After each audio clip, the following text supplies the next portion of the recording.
Shalom, puji Tuhan Bapak Ibu, saudara-saudara yang diberkati oleh Tuhan. Pada kesempatan ini kita akan mendengarkan firman Tuhan bersama-sama di dalam kitab Ulangan pasal 10. Di dalam Ulangan pasal yang ke-10 ayat 12 sampai dengan ayat 22. Ulangan pasal 10 ayat 12 sampai dengan ayat yang ke-22. Bunyinya demikian. Orang Israel diperingatkan supaya taat dan bersyukur. Maka sekarang, hai orang Israel, apakah yang dimintakan daripadamu oleh Tuhan Allahmu selain dari takut akan Tuhan Allahmu, hidup menurut segala jalan yang ditunjukkannya, mengasihi Dia, beribadah kepada Tuhan Allahmu dengan segenap hatimu dan dengan segenap jiwamu, berpegang pada perintah dan ketetapan Tuhan yang kusampaikan kepadamu pada hari ini, supaya baik keadaanmu. Sesungguhnya Tuhan Allahmu yang empunya langit, bahkan langit yang mengatasi segala langit, dan bumi dengan segala isinya. Tetapi hanya oleh nenek moyang mula hati Tuhan terpikat, sehingga Ia mengasihi mereka dan keturunan mereka lah, yakni kamu yang dipilihnya dari segala bangsa, seperti sekarang ini. Sebab itu sunatlah hatimu, dan janganlah lagi kamu tegar tengkuk. Sebab Tuhan Allahmu, Allah segala Allah, dan Tuhan segala Tuhan. Allah yang besar, kuat, dan dahsyat, yang tidak memandang bulu ataupun menerima suap, yang membela hak anak yatim dan janda, dan menunjukkan kasih-Nya kepada orang asing dengan memberikan kepadanya makanan dan pakaian. Sebab itu haruslah kamu menunjukkan kasih-Mu kepada orang asing, sebab kamu pun dahulu adalah orang asing di tanah Mesir. Engkau harus takut akan Tuhan Allahmu, kepadanya haruslah engkau beribadah dan berpaut, dan demi namanya haruslah engkau bersumpah. Dialah pokok puji-pujian, dan Dialah Allahmu yang telah melakukan di antaramu perbuatan-perbuatan yang besar dan dahsyat, yang telah kau lihat dengan matamu sendiri. Dengan 70 orang nenek moyangmu pergi ke Mesir, tetapi sekarang ini Tuhan Allahmu telah membuat engkau, Tuhan Allahmu, dengan 70 orang nenek moyangmu pergi ke Mesir, tetapi sekarang ini Tuhan Allahmu telah membuat engkau banyak seperti bintang-bintang di langit. Nah, saudara-saudara yang diberkati oleh Tuhan, pada kesempatan yang indah ini kita telah membaca firman Tuhan dari Ulangan 10 ayat 12 sampai 22 ini. Maka berdasarkan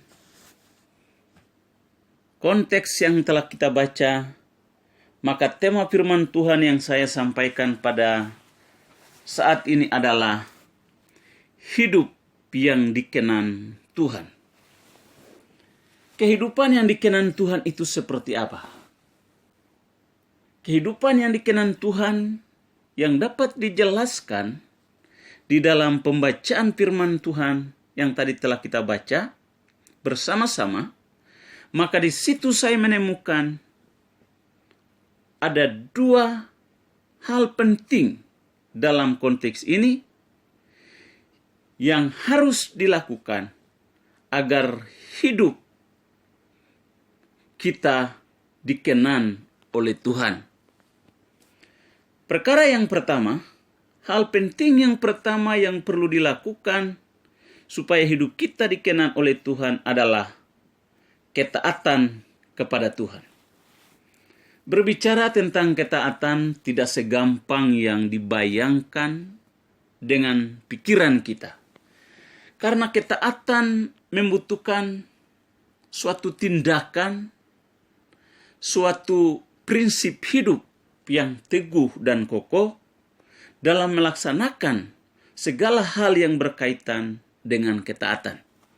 Dan karena itu ketaatan ini meliputi beberapa hal. Hal yang pertama yang berkaitan dengan ketaatan kepada Tuhan di dalam ayat 12 bahagian A di sana dikatakan, di dalam ayat 12 bahagian A di sana dikatakan, maka sekarang hai orang Israel, apakah yang dimintakan daripadamu oleh Tuhan Allahmu selain dari takut akan Tuhan? Ketaatan kepada Tuhan meliputi hal yang pertama adalah takut akan Tuhan. Saudara-saudara, takut akan Tuhan ini memiliki berbagai pengertian yang berbeda-beda ketika masing-masing anak-anak Tuhan atau orang percaya memberikan definisi masing-masing. Namun pada kesempatan yang indah ini, saya hendak membacakan atau menyampaikan beberapa hal mengenai definisi takut akan Tuhan. Definisi takut akan Tuhan menurut Godkuscience adalah begini. Takut akan Tuhan menurut Godkuscience adalah begini. Memiliki rasa hormat hingga berdampak kepada cara hidup kita. Takut akan Tuhan lebih mengenai menghormatinya, tunduk kepada disiplinnya, dan menyembahnya dengan takjub. Lalu yang kedua, takut akan Tuhan menurut Bible Info, di sana dikatakan begini. Takut akan Tuhan adalah menghormati Dia atau menghormati Allah. Takut akan Allah membawa hikmat. Takut akan Tuhan lebih berharga daripada kekayaan. Itu menurut Bible Info. Lalu yang berikut, takut akan Tuhan menurut artikel penuntun. Terdiri dari 3 bahagian. Takut akan Tuhan meliputi 3 aspek. Yaitu yang pertama, takut akan Tuhan adalah kesadaran akan kekudusan, keadilan, dan kebenarannya sebagai pasangan terhadap kasih dan pengampunan yang kudus, yang tabiatnya itu membuat Dia menghukum dosa. Lalu yang berikut, takut akan Tuhan berarti memandang Dia dengan kekaguman dan penghormatan kudus, serta menghormatinya sebagai Allah karena kemuliaan, kekudusan, keagungan, dan kuasanya yang besar. Lalu yang berikut, takut akan Tuhan yang sejati menyebabkan orang percaya menaruh iman dan kepercayaan untuk beroleh selamat.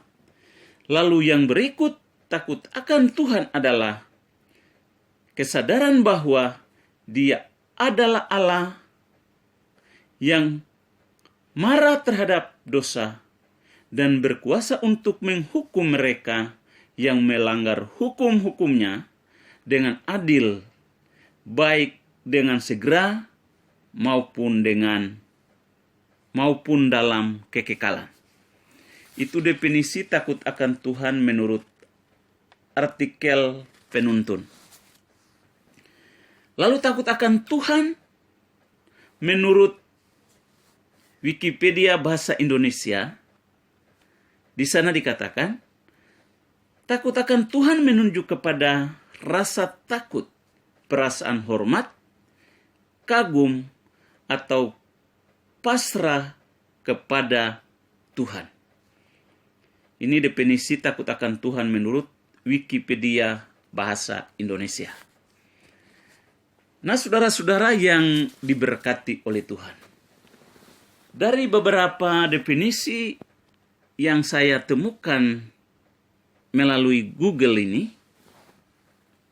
maka menurut saya, takut akan Tuhan adalah hubungan relasi dua arah, yaitu Allah yang adalah superior dan orang percaya sebagai inferior.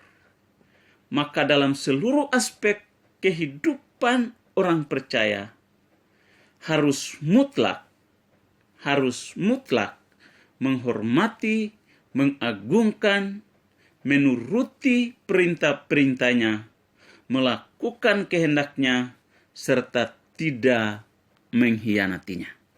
Nah, itu definisi menurut saya. Saya sekali lagi ulangi, definisi takut akan Tuhan menurut saya adalah hubungan relasi dua arah, yaitu Allah yang adalah sang superior dan orang percaya sebagai inferior. Maka dalam seluruh aspek kehidupan orang percaya harus mutlak menghormati, mengagungkan, menuruti perintah-perintahnya, melakukan kehendaknya, serta tidak mengkhianatinya. Itu menurut saya. Nah, saudara-saudara yang diberkati oleh Tuhan, dari definisi ini, maka saya mencoba untuk melihat apa yang dikatakan oleh firman Tuhan tentang takut akan Tuhan ini. Raja Sulaiman di dalam Amsalnya, dia mengatakan di dalam Amsal 8 ayat 13a, dikatakan bahwa takut akan Tuhan yaitu menjauhi kejahatan. Lalu di dalam Amsal 14 ayat 27, di sana dikatakan, takut akan Tuhan adalah sumber kehidupan, sehingga orang terhindar dari maut. Lalu di dalam Amsal 15 ayat 33, di sana dikatakan, takut akan Tuhan adalah didikan yang mendatangkan hikmat. Jadi Bapak Ibu saudara-saudara yang diberkati oleh Tuhan, ketaatan kepada Tuhan meliputi takut akan Tuhan. Dari berbagai definisi yang telah kita dengar, yang saudara dengar, bahwa di dalam takut akan Tuhan itu merupakan keharusan yang mutlak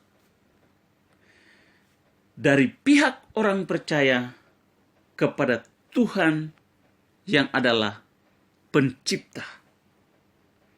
Oleh karena itu, semua orang yang percaya kepada Tuhan pencipta langit dan bumi, khususnya dalam hal ini orang-orang Kristiani, orang-orang percaya anak-anak Tuhan, di dalam setiap aspek kehidupannya, harus menyadari bahwa memiliki suatu hubungan, relationship, yang setiap saat harus dijaga, yaitu di posisi atau di pihak orang percaya, memiliki rasa hormat, memiliki rasa kagum, memiliki rasa segan, memiliki rasa penghormatan yang begitu dalam, sehingga tidak gampang untuk jatuh ke dalam hal yang namanya dosa. Nah, saudara-saudara yang diberkati oleh Tuhan, tadi di dalam Amsal dikatakan bahwa takut akan Tuhan adalah didikan yang mendatangkan hikmat.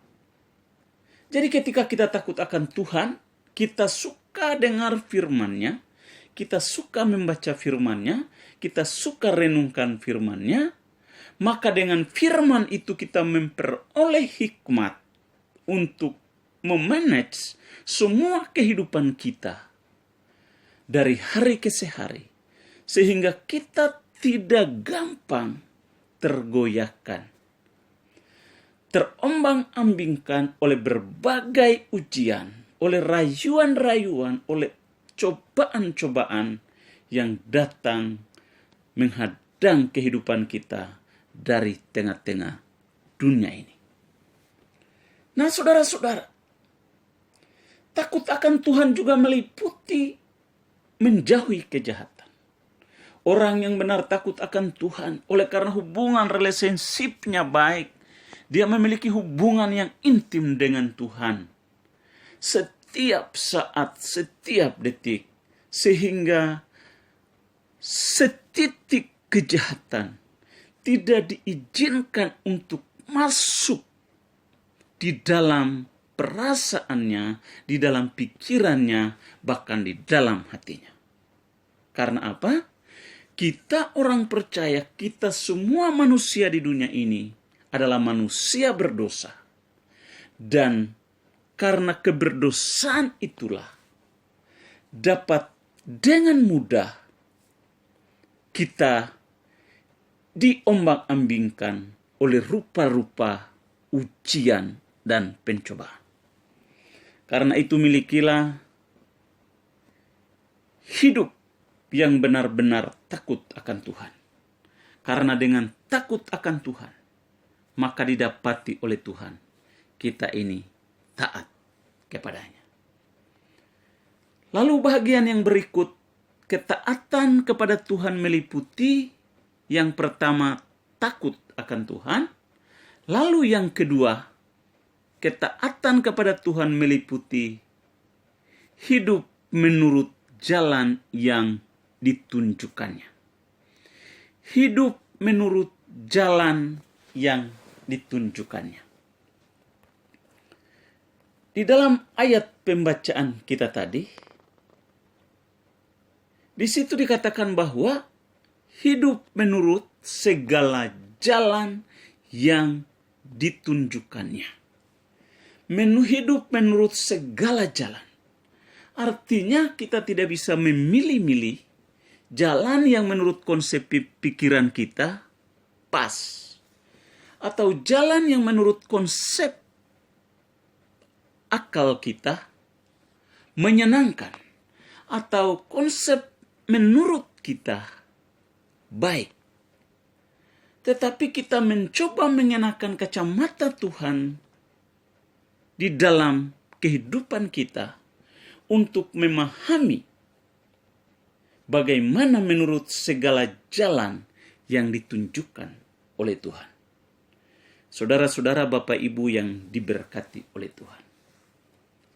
Di dalam Kejadian 18 ayat 19, di sana dikatakan begini. Di dalam Kejadian 18 ayat 19, di situ Tuhan mengulangi perjanjiannya kepada Abraham untuk memberikan keturunan. Di sana dikatakan begini.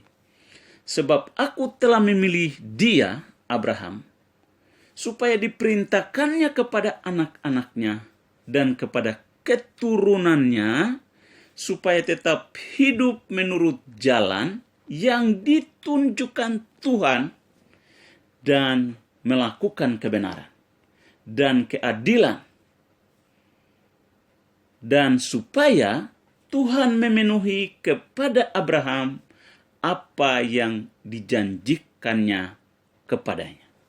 Saudara-saudara, di situ dijelaskan bahwa Abraham itu diperintahkan, dipilih oleh Tuhan, dan diperintahkan oleh Tuhan supaya dia memerintahkan kepada anak-anaknya dan kepada keturunannya, supaya keturunannya di kemudian hari mereka tetap hidup menurut jalan yang ditunjukkan oleh Tuhan. Mereka melakukan kebenaran dan keadilan. Supaya apa? Supaya Tuhan memenuhi kepada Abraham apa yang dijanjikannya kepadanya. Nah, saudara-saudara, jadi Tuhan sudah berfirman kepada Abraham dan memerintahkan Abraham untuk menyampaikan kepada keturunannya segala ketetapan-ketetapan dan peraturan-peraturan. Kepada keturunannya supaya mereka hidup menurut jalan yang ditunjukkan oleh Tuhan. Yaitu dengan melakukan kebenaran, melakukan keadilan. Tujuannya adalah supaya Tuhan memenuhi kepada Abraham apa yang telah dijanjikan oleh Tuhan. Nah, saudara-saudara, kita telah membaca kisah Ulangan 10 ayat 12-22. Dan di dalam poin pertama tadi, ketaatan kepada Tuhan meliputi takut akan Tuhan dan meliputi hidup menurut jalan yang ditunjukkan Tuhan. Kalau kita renungkan kisah ini, maka kita harus mengenakan, tadi saya mengatakan, kita harus mengenakan kacamata Tuhan untuk memahami jalan-jalannya Tuhan. Kita mengenakan kacamata firman Tuhan untuk mengerti segala jalan Tuhan.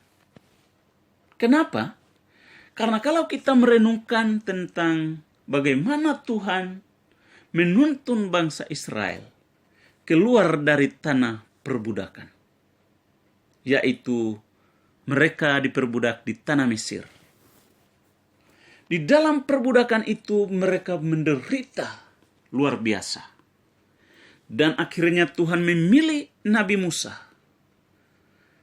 untuk membawa mereka, umat Israel itu, keluar dari tanah Mesir.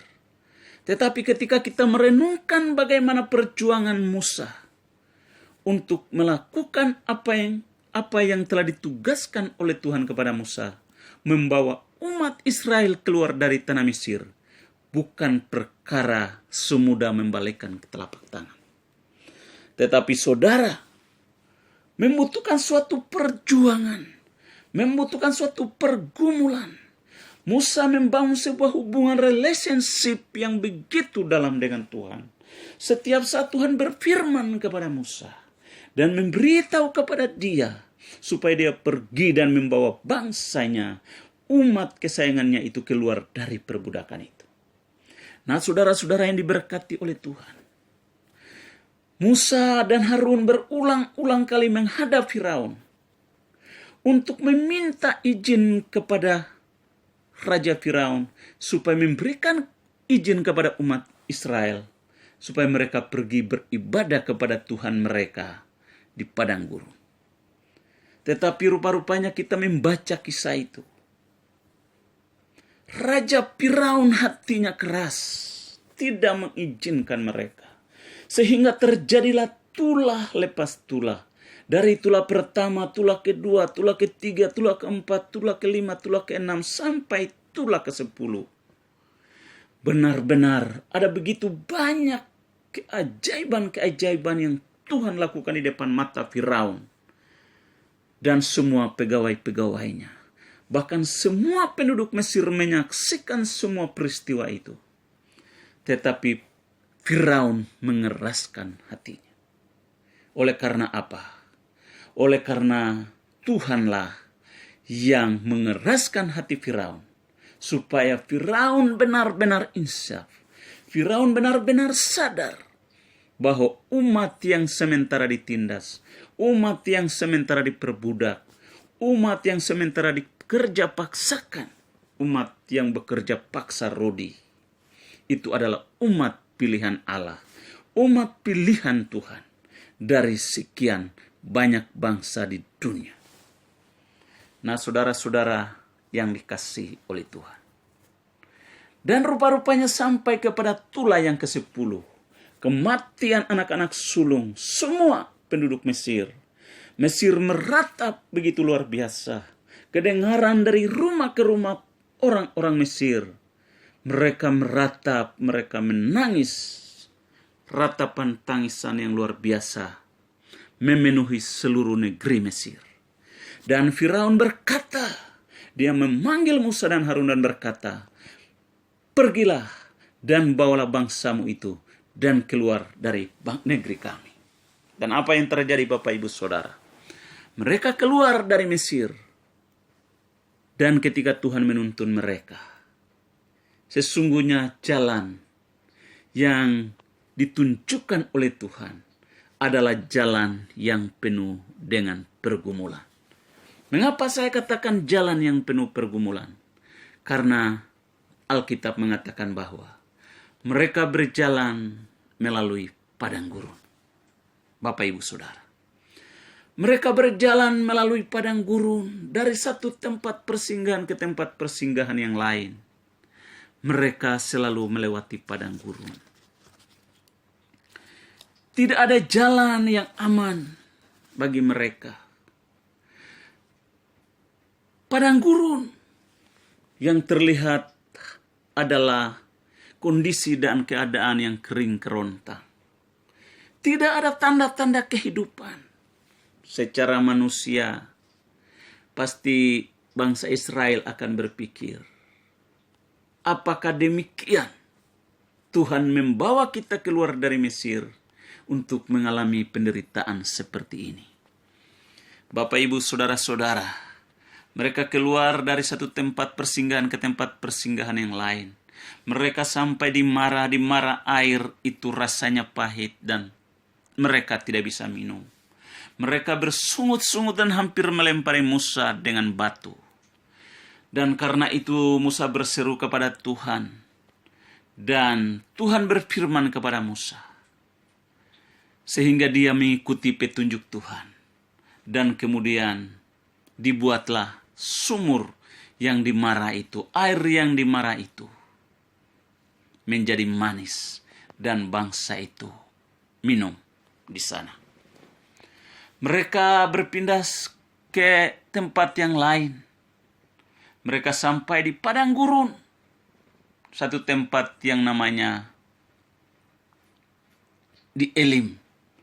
Ketika mereka sampai di Elim, di sana ada mata air. Di sana ada pohon korma. Mereka dapat minum di sana. Dan mereka terus berjalan dan terus berjalan melintasi padang gurun. Ketika tidak ada makanan untuk mereka makan, mereka berseru kepada Tuhan dan Tuhan turunkan mana dari sorga untuk memenuhi kebutuhan mereka sehari-hari. Ketika mereka bersungut-sungut dan tidak ada daging, Tuhan menurunkan daging, yaitulah burung puyuh. Berterbangan dan begitu banyak datang dan bangsa itu mengolahnya dan mengkonsumsinya. Saudara-saudara yang diberkati oleh Tuhan, ketika mereka sampai ke padang gurun Sin, di mana di situ kondisi dan keadaan yang juga mereka mengalami penderitaan. Saya yakin bangsa Israel dalam kondisi dan keadaan itu, mereka pasti berpikir dengan logika mereka. Demikiankah Tuhan menuntun kita? Apakah jalan Tuhan itu seperti ini? Jalan yang ditunjukkan oleh Tuhan kok seperti ini? Bukankah jalan yang ditunjukkan Tuhan itu adalah jalan yang rata?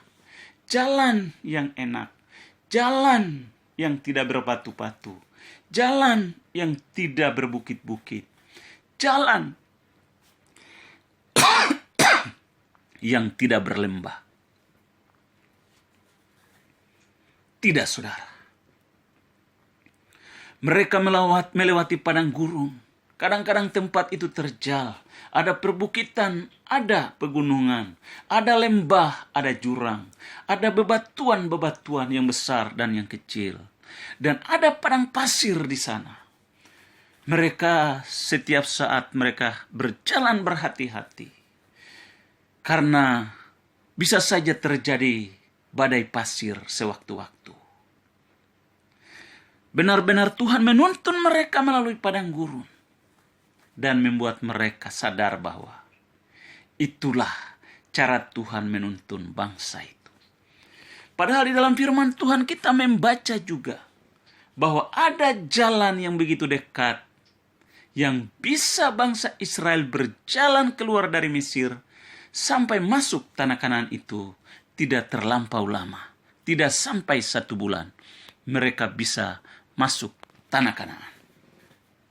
Tetapi Alkitab mengatakan bahwa mereka berputar-putar selama 40 tahun di padang gurun itu.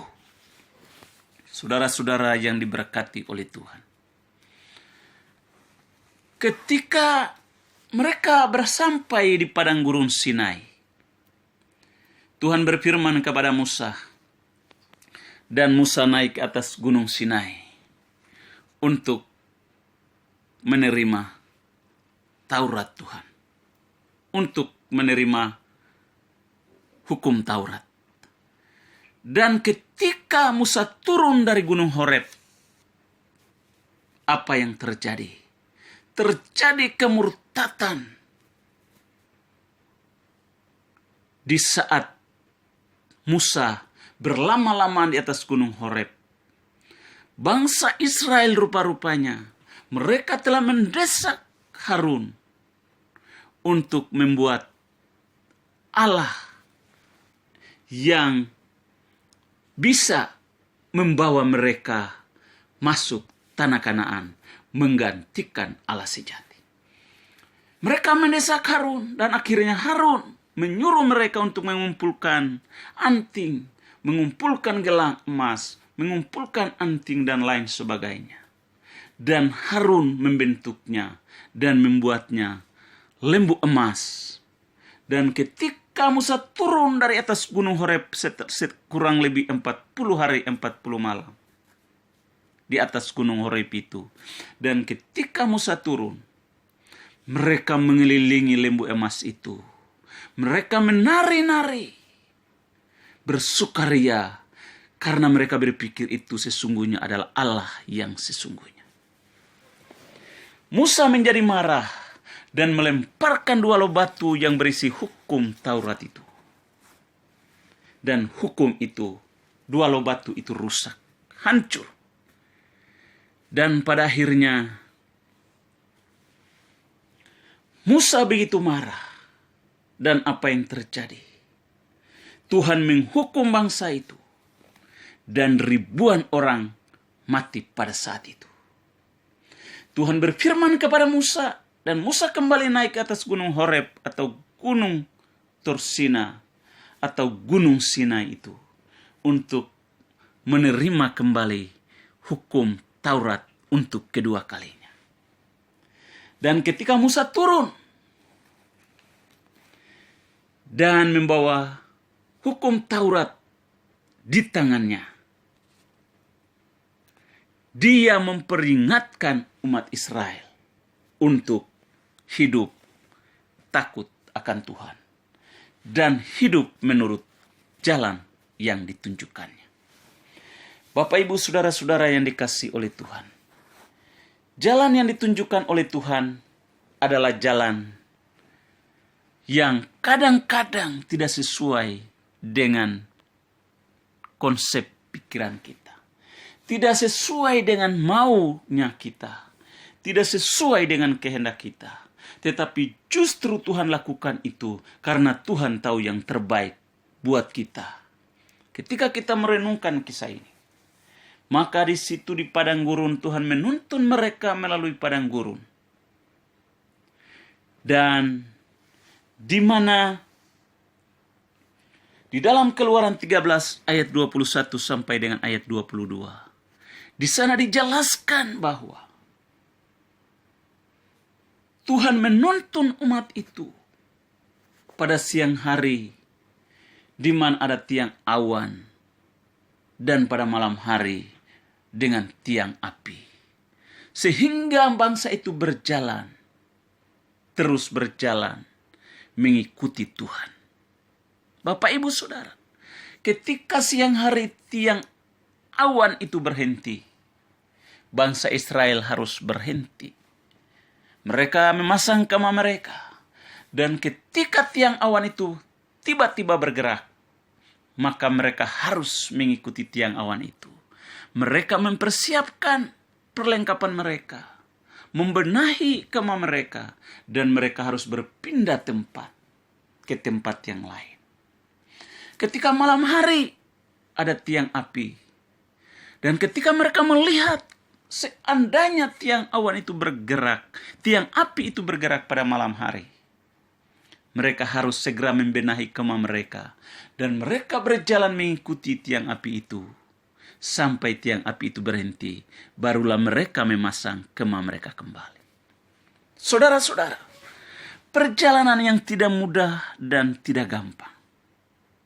Perjalanan yang benar-benar dan sungguh-sungguh mengerikan. Dan bangsa itu diperingatkan untuk berjalan mengikuti, menuruti segala jalan yang ditunjukkannya. Hidup menurut segala jalan yang ditunjukkannya.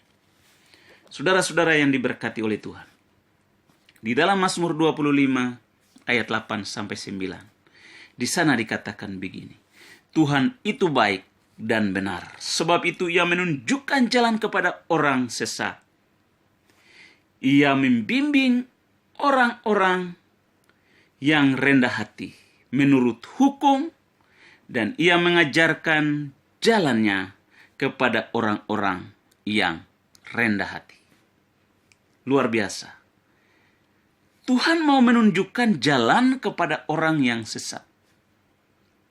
Jadi ketika kita tersesat, ketika kita kehilangan arah, Tuhan hendak menunjukkan jalan kepada kita.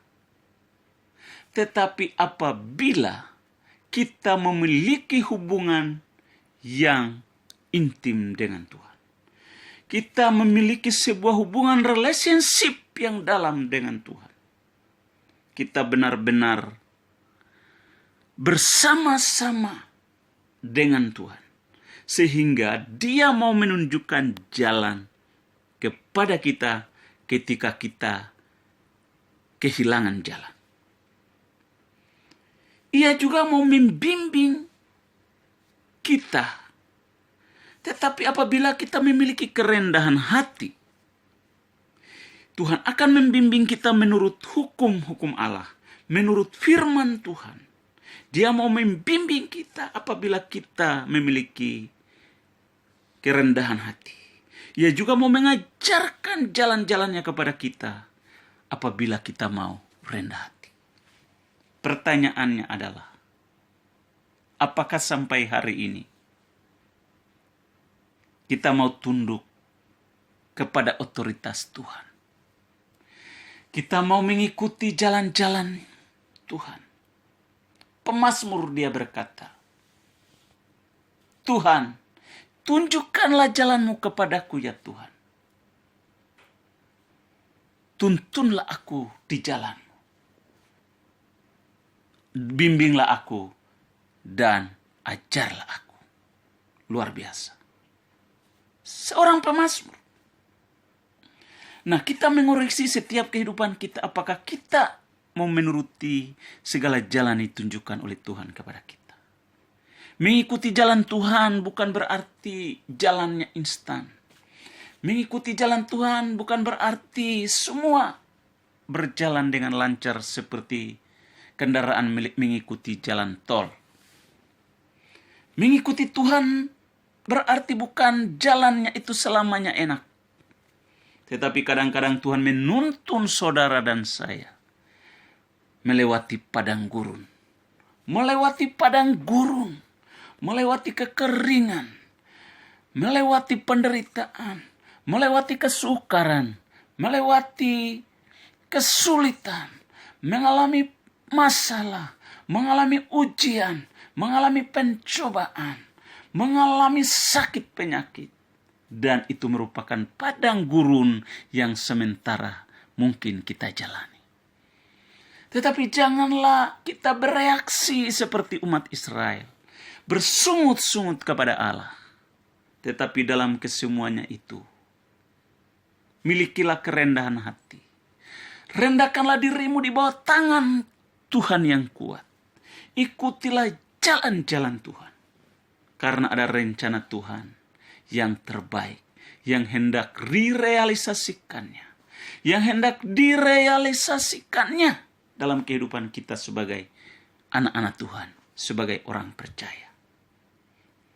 Rancangan-rancangan Tuhan yang begitu indah, untuk mau menerima rancangan dan rencana Tuhan yang ajaib dan mulia itu, maka kita diproses supaya kita dewasa. Kita diproses supaya kita kuat. Kita diproses supaya kita siap. Kita diproses supaya ketika kita diberikan suatu kepercayaan, kita tidak menjadi sombong. Kita tidak menjadi angkuh lalu lupa akan Tuhan. Saudara-saudara yang diberkati oleh Tuhan. Inilah poin yang kedua. Ketaatan kepada Tuhan meliputi takut akan Tuhan. Meliputi hidup menurut segala jalan yang ditunjukkannya. Dan yang berikut adalah mengasihi Tuhan. Mengasihi Tuhan. Saudara, mengasihi Tuhan ini seperti apa? Mengasihi Tuhan adalah suatu tindakan kita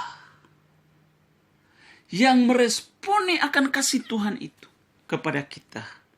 Oleh karena kita sudah mengalami kasih Tuhan. Oleh karena kita sudah menikmati kasih Tuhan. Oleh karena kita sudah merasakan kasih Tuhan.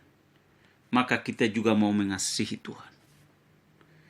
Di dalam Ulangan 6 ayat yang kelima, di sana dikatakan begini. Ulangan 6 ayat yang kelima, di sana dikatakan, kasihilah Tuhan Allahmu dengan segenap hatimu, dan dengan segenap jiwamu, dan dengan segenap kekuatanmu. Apa yang kuperintahkan kepada kamu pada hari ini, haruslah engkau perhatikan. Haruslah engkau mengajarkannya berulang-ulang kepada anak-anakmu, dan membicarakannya apabila engkau duduk di rumahmu, apabila engkau sedang dalam perjalanan, apabila engkau berbaring, dan apabila engkau bangun. Haruslah juga engkau mengikatkannya sebagai tanda pada tanganmu, dan haruslah itu menjadi lambang di dahimu. Haruslah engkau menuliskannya pada tiang pintu rumahmu, dan pada pintu gerbangmu. Nah ini, firman Tuhan ini sudah disampaikan kepada mereka umat Israel, supaya mereka itu mengasihi Allah sebagai perintah yang utama, dan mengasihi sesama sebagai perintah yang kedua. Nah saudara-saudara, di dalam perjanjian baru, Tuhan Yesus kembali menandaskan. Kembali di dalam perjanjian baru, yaitu di dalam Matius 22. Di dalam Matius 22 ayat 37. Matius 22 ayat 37, saudara baca di sana dikatakan begini sampai ayat 40. Jawab Yesus kepadanya, kasihilah Tuhan Allahmu dengan segenap hatimu, dan dengan segenap jiwamu, dan dengan segenap akal budimu. Saya ulangi lagi. Jawab Yesus kepadanya, kasihilah Tuhan Allahmu dengan segenap hatimu, dan dengan segenap jiwamu, dan dengan segenap akal budimu. Itulah hukum yang terutama dan yang pertama. Dan hukum yang kedua yang sama dengan itu ialah, kasihilah sesamamu manusia seperti dirimu sendiri. Pada kedua hukum inilah tergantung seluruh hukum Taurat dan kitab para nabi. Nah, saudara-saudara, Yesus menyampaikan hal ini pada saat orang-orang Farisi mendengar bahwa Yesus membuat orang-orang Saduki bungkam karena semua hal yang diajarkan, yang disampaikan oleh Yesus itu menakjubkan. Lalu di dalam ayat-ayat sebelumnya di situ dijelaskan bahwa dari antara mereka ada seorang ahli Taurat datang bukan dengan keseriusan untuk bertanya kepada Yesus karena tidak tahu, tetapi dia datang dengan tujuan untuk mencobai Yesus. Ini seorang ahli Taurat. Dia mengerti dan dia tahu tentang isi Taurat. Yang namanya ahli artinya dia orang pintar, dia tahu seluk-beluk secara mendetail tentang Taurat itu. Tetapi dia tahu tentang Taurat itu hanya sebatas otaknya, hanya sebatas pengetahuan. Tetapi dia tidak menerapkan, dia tidak melakukan, dia tidak mengaplikasikan apa yang dikatakan oleh firman Tuhan atau oleh Taurat itu. Sehingga dia datang untuk mencobai Tuhan Yesus, untuk mencari celah bagaimana caranya supaya mereka bisa beroleh alasan untuk menyalahkan Yesus di pihak yang salah. Itulah sebabnya Tuhan Yesus sampaikan kepada ahli Taurat ini. Sangat jelas di dalam ayat 37 sampai ayat 40. Kasih Tuhan dan kasih sesama. Pada kedua hukum inilah tergantung seluruh hukum Taurat dan kitab para nabi. Nah, saudara-saudara yang dikasihi oleh Tuhan, firman Tuhan juga menandaskan kepada kita, mengingatkan kepada kita di dalam 1 Yohanes pasal 4. Di dalam 1 Yohanes pasal 4, nanti kita akan baca. Di dalam 1 Yohanes pasal 4, ayat 20. Di dalam 1 Yohanes pasal 4 ayat 20 sampai 21, di sana Rasul Yohanes menuliskan begini. Jikalau seorang berkata, aku mengasihi Allah, dan ia membenci saudaranya, maka ia adalah pendusta. Karena barang siapa tidak mengasihi saudaranya yang dilihatnya, tidak mungkin mengasihi Allah yang tidak dilihatnya. Dan perintah ini kita terima dari Dia, dari Bapa. Barang siapa mengasihi Allah, ia harus juga mengasihi saudaranya. Nah, saudara, barang siapa mengasihi Allah, ia harus mengasihi saudaranya. Tetapi kalau dia membenci saudaranya, maka dia adalah seorang pendusta. Karena tidak mungkin seseorang mengasihi Allah kalau dia membenci sesamanya. Orang yang dilihatnya kalau tidak dikasihi, apalagi mengasihi Allah yang tidak dilihat secara kasat mata. Itu omong kosong. Dan karena itu, mengasihi Tuhan dan mengasihi sesama adalah mutlak. Dan itu harus dilakukan. Bahkan di dalam ayat lain di sana dikatakan bahwa orang yang membenci saudaranya, seorang yang membenci saudaranya, dia adalah seorang pembunuh manusia. Dan orang tersebut tidak layak mendapatkan bagian dalam kerajaan Allah. Saudara-saudara yang dikasihi oleh Tuhan. Mengasihi Tuhan Allah dengan segenap hati, dengan segenap jiwa, dengan segenap akal budi, dengan segenap kekuatan. Apakah, pertanyaannya adalah, apakah kita sudah melakukannya? Atau apakah kita belum melakukannya? Kalau kita sudah melakukannya, terus konsisten, terus eksis, terus melakukan kasih itu. Terus lebih maksimal lagi. Yang belum maksimal harus lebih maksimal lagi mengasihi Allah. Sampai kapan? Sebagaimana Allah mengasihi saudara, demikianlah saudara dan saya harus mengasihi Allah. Bukan oleh karena kita yang mengasihi Allah, tetapi oleh karena Allah yang lebih dahulu mengasihi kita. Maka sebagai ucapan syukur kita kepada Allah, kita mau mengasihi Dia dengan segenap hati kita, dengan segenap pikiran kita, dengan segenap akal kita, dengan segenap kekuatan kita. Dengan apapun kita mau lakukan untuk mengasihi Tuhan. Kita juga bukan hanya mengasihi Tuhan, tapi kita juga mengasihi sesama. Jangan kita mengabaikan di antara salah satu daripada mengasihi Allah atau mengasihi sesama. Bapak, Ibu, saudara-saudara yang dikasihi oleh Tuhan. Di dalam 1 Yohanes pasal yang ketiga.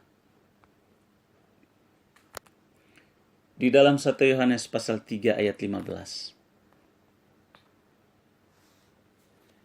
Tadi saya sudah singgung di sana dikatakan, setiap orang yang membenci saudaranya adalah seorang pembunuh manusia.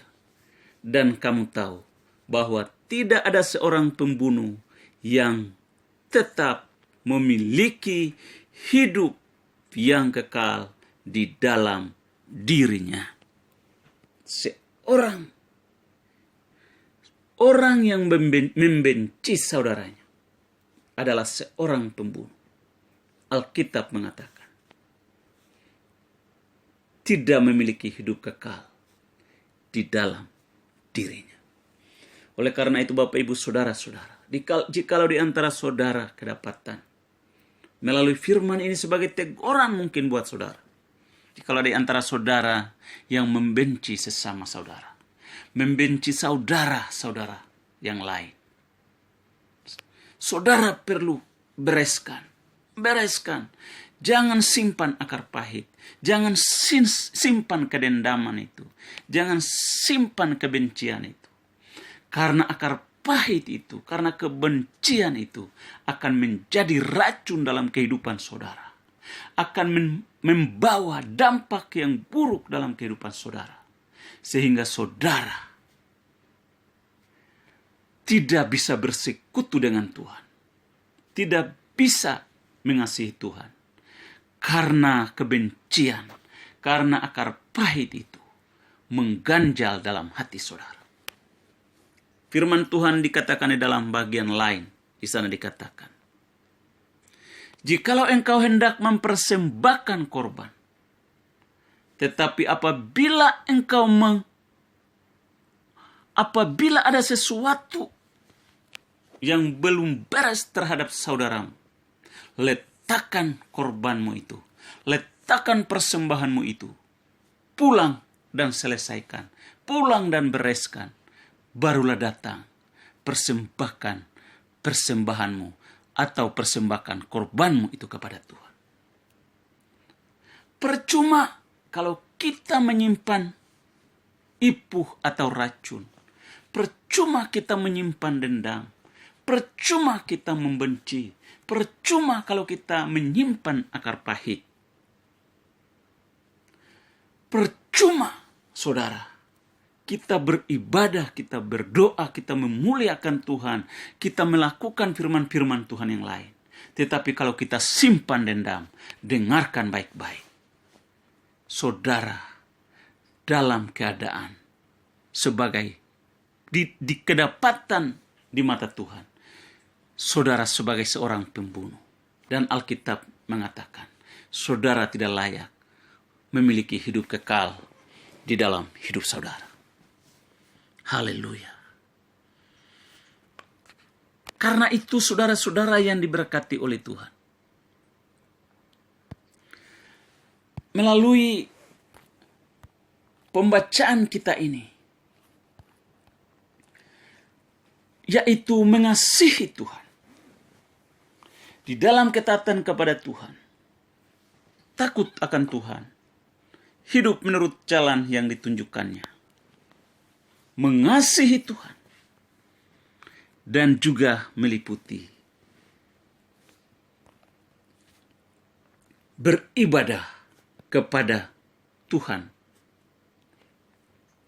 Di dalam ayat 12 bagian terakhir di situ dikatakan, beribadahlah kepada Tuhan Allahmu dengan segenap hatimu dan dengan segenap jiwamu. Beribadah kepada Tuhan dengan segenap hati, dengan segenap jiwa. Saudara, beribadah kepada Tuhan dengan segenap hati itu yang bagaimana? Artinya ketika kita datang kepada Tuhan, kita beribadah di rumah Tuhan. Beribadah di rumah Tuhan merupakan suatu kegiatan ibadah. Tetapi yang saya mau bicarakan adalah beribadah kepada Tuhan. Beribadah yang dimaksud di sini adalah bukan kegiatan ibadah, bukan rutinitas kegiatan ibadah, tetapi beribadah di sini adalah seluruh totalitas kehidupan umat Israel itu adalah ibadah. Seluruh totalitas kehidupan umat Tuhan itu adalah ibadah. Artinya, baik roh, jiwa, dan raga seutuhnya adalah ibadah. Roh kita, jiwa, pikiran, perasaan, dan hati kita, tubuh kita atau raga kita adalah ibadah. Ini harus memuliakan Tuhan dengan segenap hatimu dan dengan segenap jiwa. Saudara-saudara yang diberkati oleh Tuhan, bahkan di dalam perjanjian baru, di dalam Roma dikatakan, kita lihat dulu di dalam Roma. Di dalam Roma 12.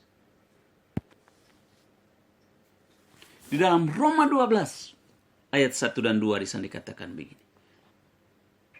Persembahan yang benar. Karena itu saudara-saudara, demi kemurahan Allah aku menasihatkan kamu supaya kamu mempersembahkan tubuhmu sebagai persembahan yang hidup, yang kudus, dan yang berkenan kepada Allah. Itu adalah ibadahmu yang sejati. Lalu ayat yang kedua. Janganlah kamu menjadi serupa dengan dunia ini, tetapi berubahlah oleh pembaharuan budimu, sehingga kamu dapat membedakan manakah kehendak Allah, apa yang baik, yang berkenan kepada Allah, dan yang sempurna. Saudara-saudara yang diberkati oleh Tuhan. Jadi ayat yang pertama berbicara tentang tubuh atau raga. Mempersembahkan tubuh atau raga kita sebagai persembahan yang hidup kepada Tuhan. Yang merupakan ibadah. Dan yang kedua, ayat yang kedua adalah di situ dikatakan berubahlah oleh pembaharuan budimu. Di dalam Alkitab bahasa Inggris adalah berbicara tentang perubahan, pembaharuan pikiran, bukan budi, ya. Pembaharuan pikiran. Of your mind, pembaharuan pikiran. Reformed, the renewing of your mind. Itu di dalam ayat yang kedua, dalam bahasa Inggris. Pembaharuan pikiran, bukan pembaharuan budi. Karena pengertian budi dan pengertian pikiran itu memiliki arti yang berbeda.